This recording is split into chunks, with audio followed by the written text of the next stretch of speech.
مالك شايل هم وقاعد حزين ليه؟ شايل هم المصاريف، دروس العيال، سندوتشات العيال؟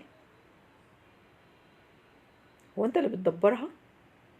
لا طبعا، ربنا اللي بيدبرها. فمتشيلش هم حاجة، قول يا رب، ربنا هيقف معاك ويعينك على اللي انت فيه. انا عارفة ضغوط الحياة والمصاريف صعبة والحياة صعبة، بس هو ربنا خلقنا فقادر يعيننا، هيعينك، هيقويك. اوعى تحسبها بالورقة والقلم، اوعى تنام وانت بتفكر في بكرة. بكرة ده بتاع ربنا مش بتاع العباد. بكرة ده ربنا اللي خلقه مش احنا. فقادر اللي يديك النهاردة هيديك بكرة.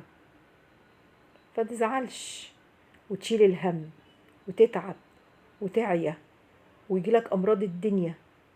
الفلوس انت اللي بتجيبها مش هي اللي بتجيبك. خليك فاكر الموضوع ده.